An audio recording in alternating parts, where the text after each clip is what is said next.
That is one powerful line that the Judeans speak to Jesus. Tell us plainly. We live in a world that so wants and desires for everything to be black and white with regard to answers, where we want it one way or another way. And so as the Judeans come with this question, what they are encountering is this mess of gray.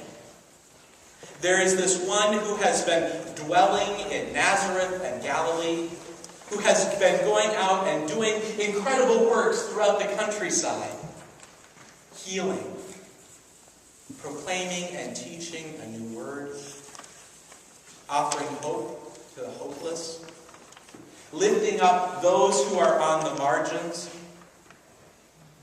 and yet still in this time, after all he has done and all he has taught, the people are coming and saying, tell us plainly. Are you the anointed one of God? The Messiah? The Christ? They want a simple answer, and they want it now. And Jesus doesn't give them a simple answer. Look at what I've been doing. What does that tell you? What does that show you? Look at what is happening around us here in Jerusalem. What does that point you to? And then he goes on to perhaps perplex and confound them and challenge us today by saying that in this time, in this place, they're not as sheep. The sheep will know him. That bumps up against our sensibilities. Especially if we want everyone to be loved and embraced by God, if we want everyone to know this witness and promise, why don't we just sit down and say, come on over here and let me tell you, yes, it's clear.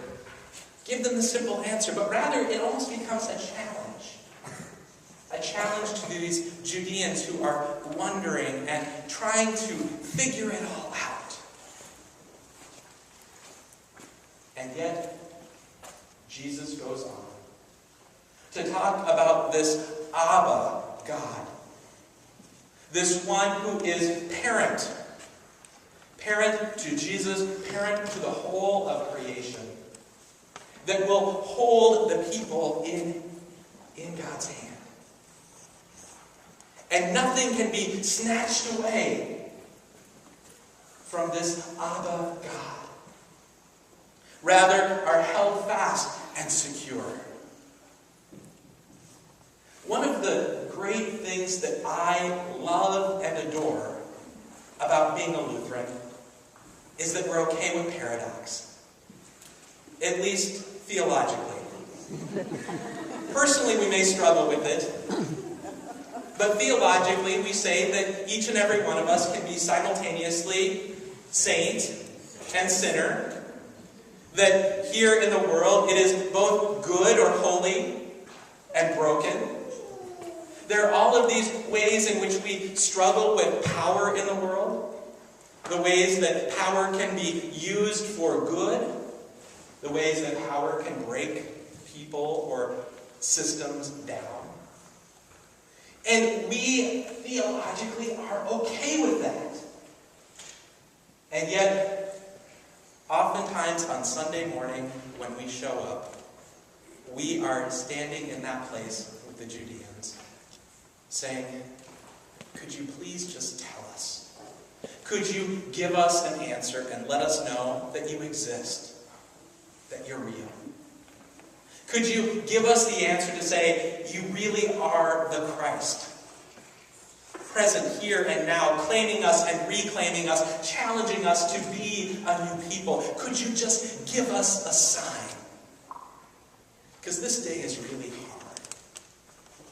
Because what I'm going through right now in life mind, it doesn't make sense.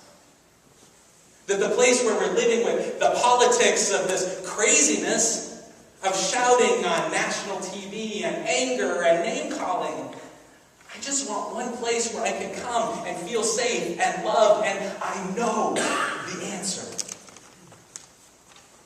Jesus, couldn't you just give us that?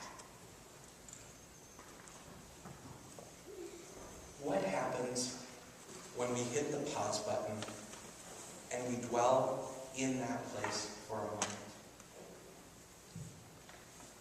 Where we don't have all of the answers, but rather are called into relationship. We were talking a little bit in adult education about this wonderfully crazy, bizarre book of Revelation and the readings that we are getting in this Easter season. One of the things that I find quite profound with regard to the text for today is it doesn't say that all will be well in this moment. The witness that is given to us is that there is this whole host of people of all nations and tribes and languages. A pretty incredible image in my mind. But that these are people who have made it through the great ordeal. What happens when we step into that place and recognize that life is not always what we would like it to be? What happens when we step into that place where we don't have all the answers, where we bump up against the systems that break people down, when we bump up against our own brokenness, our own longing, when we bump up against cancer or a diagnosis that hurts, when we bump up against alcoholism or addiction, when we bump up against all that just tears our heart open, and we recognize that in this moment, God is not abandoning, but is there with us in the midst, holding us close through the great ordeal. That even when our faith or our questions are so overwhelming, that this being snatched in God's hand will not let us go, but rather continues to challenge us to live in faith and in witness, in promise. The whole image of the Lamb and the blood of the Lamb isn't a comfortable one for me. And yet, there is something that I have found in reclaiming that as metaphor. When you think about the people of Israel who were there in bondage, in slavery in Egypt, that in all that they had been through, all of the beating down, enslavement, that in that moment there is a witness and a promise of the Lamb and the blood across the doorpost that will bring them healing salvation, that will help them see life in a new way, that will call them to journey with God in an unbelievable promise and witness. In Revelation, what I see is this image of the Lamb that has covered over the whole of the cosmos. A metaphor, an image for all of the tribes, all of the nations, all of the tongues, all of the people. An image that will not abandon some, but rather will spread God over the whole, the cosmic Christ. Precisely here in this place, God says that whatever you experience, I will not abandon you, but will spread over you, will protect you, and hold you close. You are snatched in God's hands, and God will not let you go. Oftentimes, though, we don't like to be those sheep, bleeding and buying. We don't like to be those sheep that aren't always viewed as the most intelligent animals. The ones that follow the one through the trails out in the pasture. But precisely there, we are called to let go of our arrogance, to let go of our desire for every single scientific answer, and to step out in faith. This one who walks into the temple for the dedication, standing in Solomon's portico, the doorway into the holy space. We are invited to come and gather around and allow ourselves to live in the messiness, the gray, and to ask the question and ponder and hear and see. Jesus,